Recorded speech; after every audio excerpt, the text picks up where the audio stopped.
Hello and welcome back to the MLB DFS Slate Breakdown for Tuesday, June 11th. We are here. We're going to be breaking it down. We got a big boy slate to go over. I think it is 12 games on both sites, so it should be a fun one to dig into, see where we can get different. Weather-wise, everything looks good. All the games should be playing, so it is an exciting day with that. Now, before we get into it, come join us at LineStar.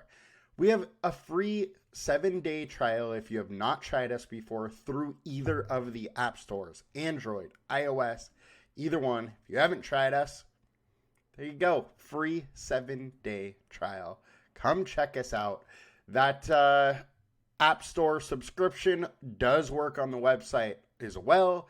And with that, you get access to everything we do. All the props, all the DFS, all the tools. You get it all. So, try us out. Let's get into it. And let's do this thing. So, starting on the perfect lineup from yesterday, we're going to start on FanDuel. Then we're going to go to DraftKings and the winning lineups of both. Then we'll go to pitchers to consider today, followed by stacks to consider. Now, yesterday's slate was an interesting one. The Padres went nuts. Dylan Cease was super high owned as a pitcher. Turns out you pretty much needed to have him. However, Chris Paddock was very, very good and scored close to the same amount of points. But so many value guys went nuts that you could still pay up for Dylan Cease and get it done. So what do we have? We got a 2-man Padres stack, 2-man Brewer stack, and a 2-man Mariners stack that got it done. Yesterday was a smaller slate of 6 games, and you really needed the stacks, and we got them done. The winning lineup went to CB1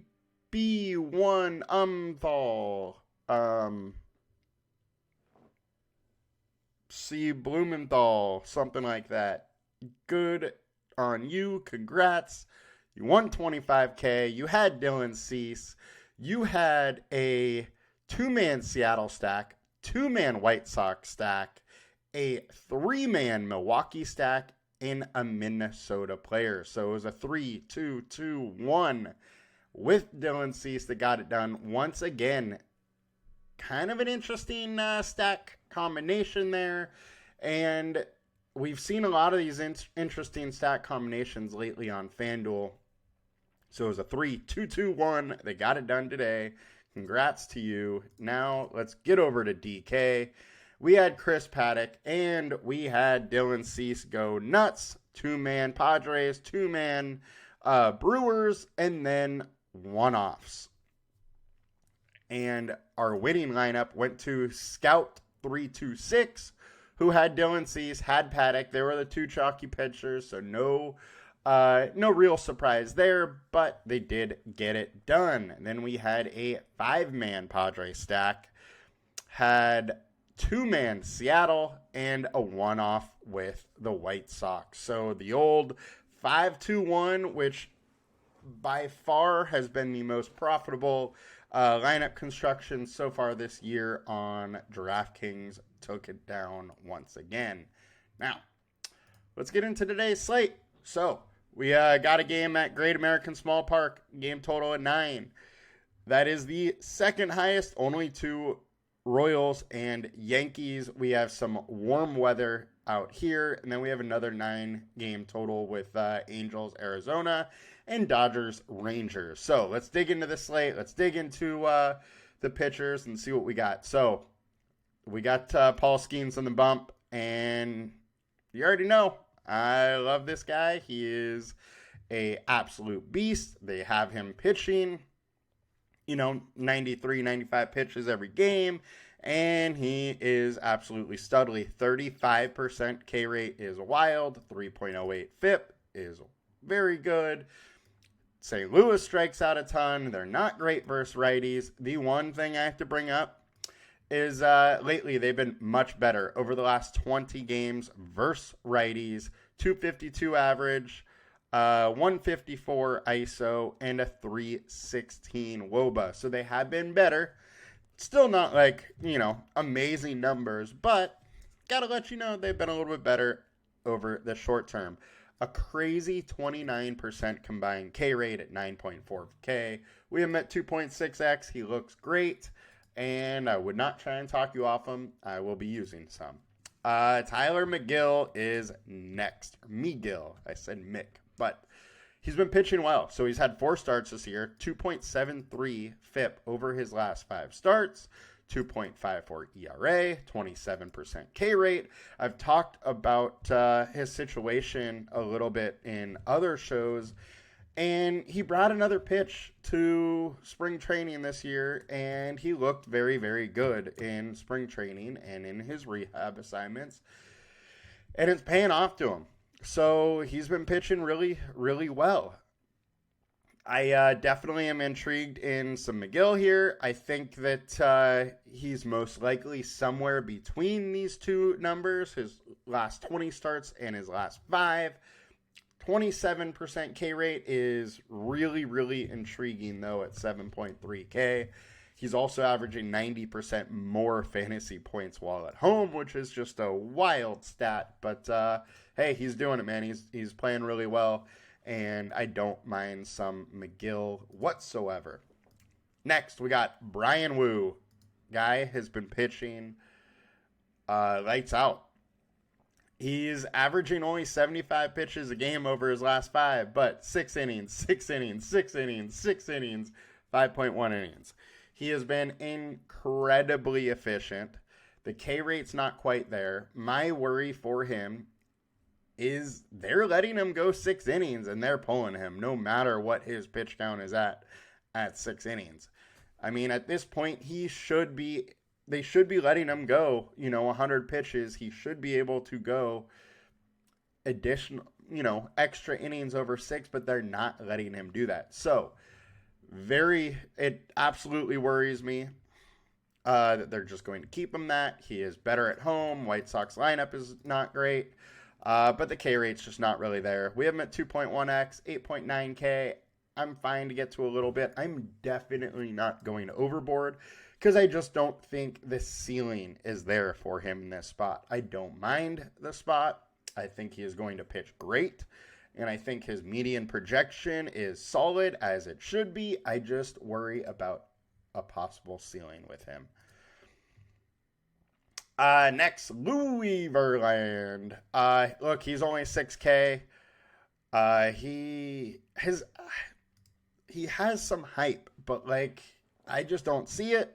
5.62 FIP over his last 20, 7.58 over his last 5.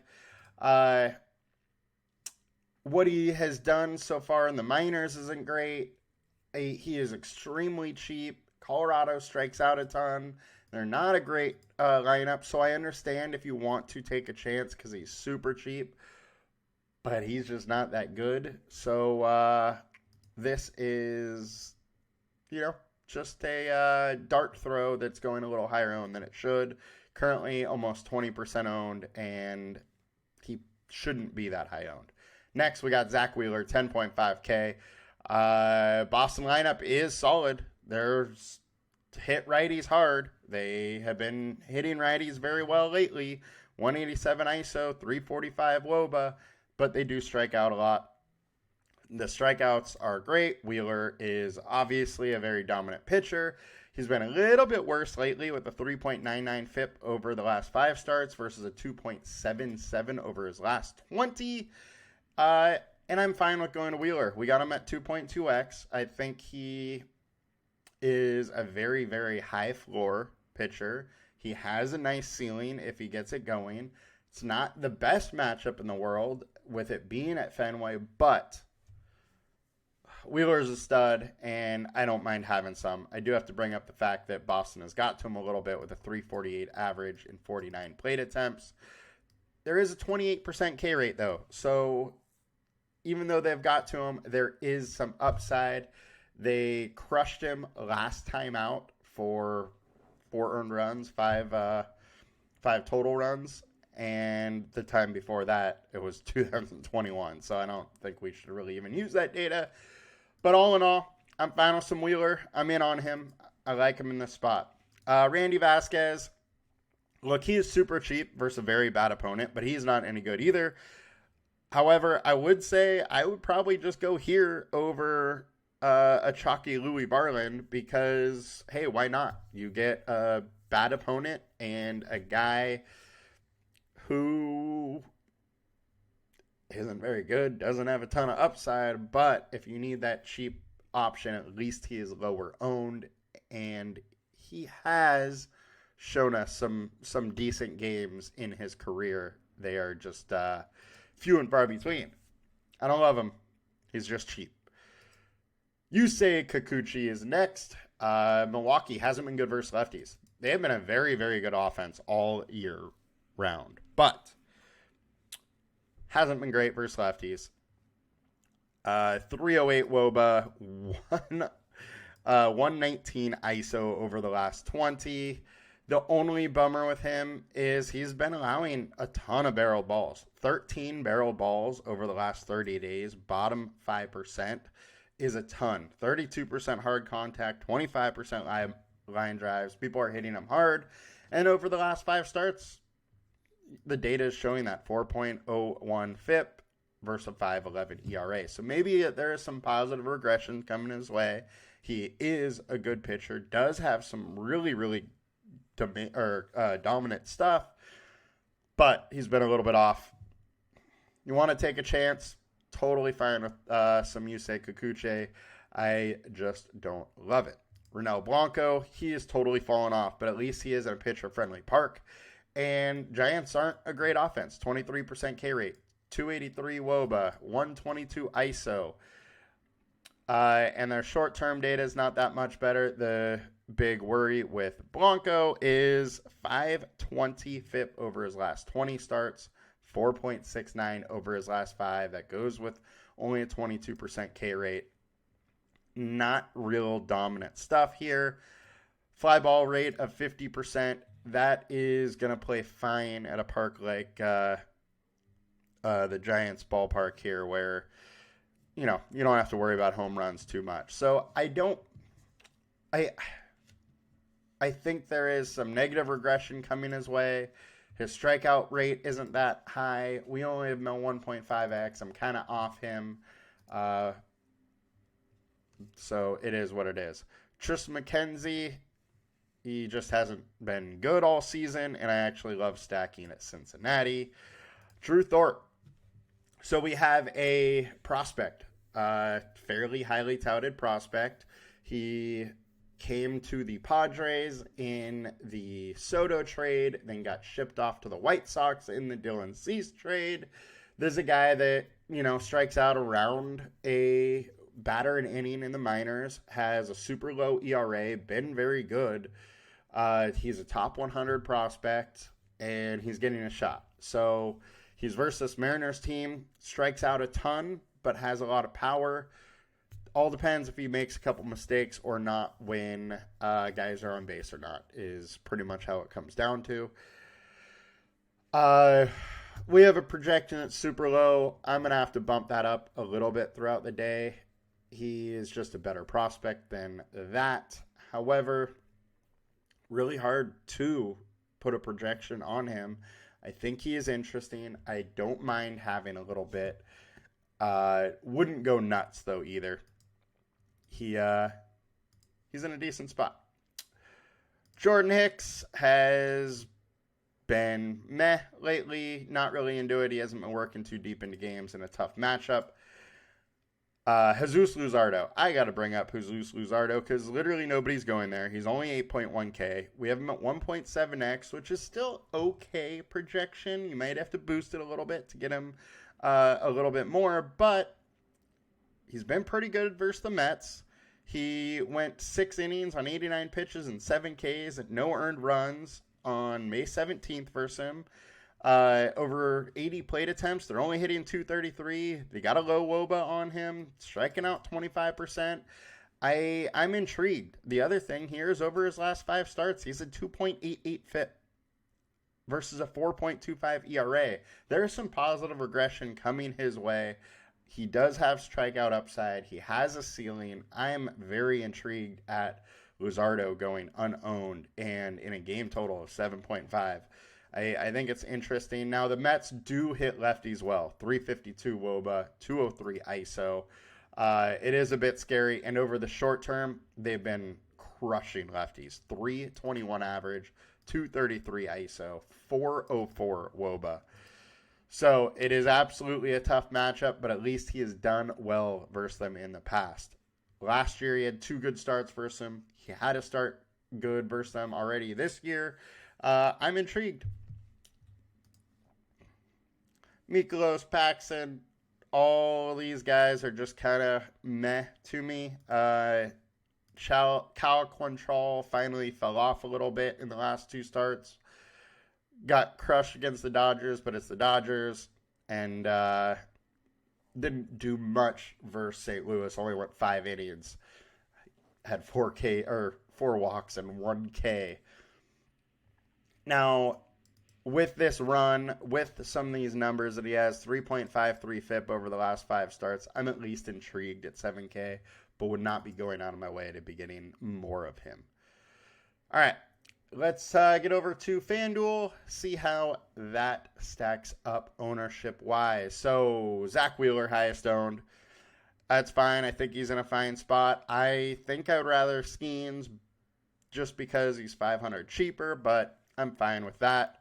Brian Wu is next at 15% owned. I think Tyler McGill is a little overpriced here on FanDuel, but I do like that he's going low owned. Louis Varland, I'm not going there.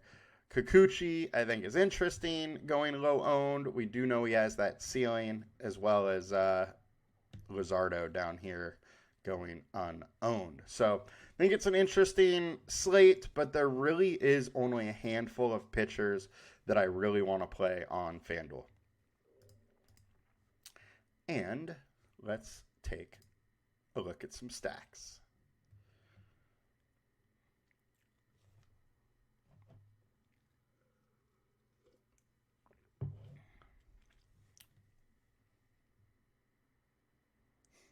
All right, so the highest ceiling stacks we got are Cleveland, and I think that makes a ton of sense.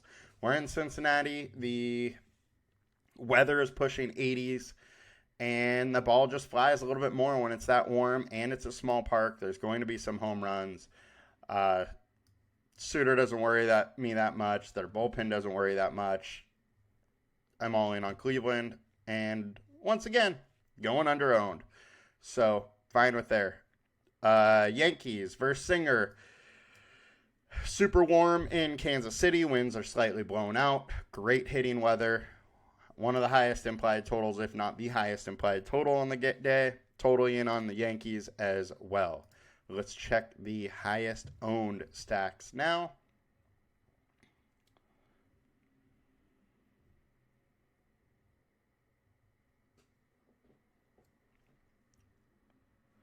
And we got the Yankees. We have the Diamondbacks, the Angels, all popping up. Yankees, I love it. Talked about it. I'm in. I think the stacks today are going to be very spread out ownership-wise. So when we're seeing a 50% number as the top owned stack, pretty much means play whoever you want today. Don't worry about ownership. As ownership is going to be so spread out, you can do as you wish. So don't let ownership be a giant factor today in your lineups. Yankees look fine. Arizona, I would say, looks good versus Jose Suarez, who 4.89 FIP over his last 20 starts. Don't mind going there. Angels versus Jordan Montgomery, who has just been a total punching bag this year. 4.78 FIP over his last 5. Don't mind going there. He just got absolutely lit up his last time out. So that's fine as well. It's going to be a situation today where we have to limit the stacks we're playing because there are so many that do look a little interesting. And then our highest projected stacks, we got Cleveland. We have the Dodgers. Dodgers versus Dane Dunning. in Dodger Stadium is extremely interesting to me. 4.51 FIP over his last 20 starts. Only a 3.36 over his last 5. He's been pitching very, very well. But this Dodger offense is something else, so don't mind if I go there whatsoever. And then the highest value stacks, we got our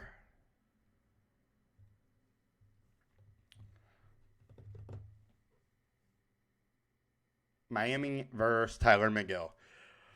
This is an interesting one because McGill has got crushed in the past, but he is pitching extremely good this year. So I can see you wanting some Miami, but I don't really love it.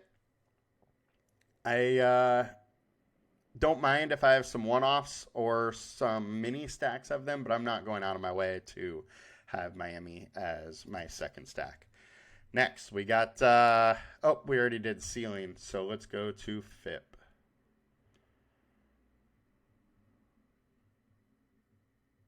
You know what? I'll do FIP on the teams here to make it a little bit easier. All right, so the highest FIP over the last 20 is James Paxton. That is versus the Texas offense, which we know is a very good offense.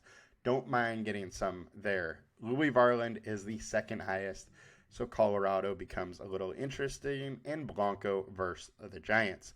So of these, higher FIP pitchers, the best offenses are Royals, Arizona, Cincinnati, and Texas. I would say those are three that are enticing from a matchup perspective.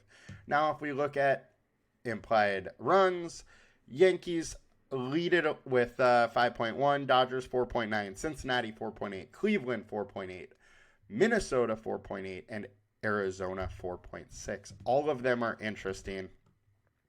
McKenzie's allowing a ton of hard contact and a high average exit velocity. I think you got to be a little bit intrigued there. The only worry is that Cleveland bullpen has been lights out. Texas bullpen hasn't been good. Good for the Dodgers. Minnesota, the Colorado bullpen has just been terrible. If they can get to Quintrell, then they could definitely light it up. And Royce Lewis has been getting to everybody. So absolutely intriguing to go there. Padres hitting good lately. Fernando Tatis is on a roll. 4.4 is interesting. KC at 4.4 is super interesting. I love the hitting weather, and Stroman just doesn't scare me anymore. So that one is a little bit intriguing as well. So that'll do it for us today, guys. Have a good one. We will be back tomorrow. Peace. Let's make some money. Please like, comment, and subscribe to our channel. Peace.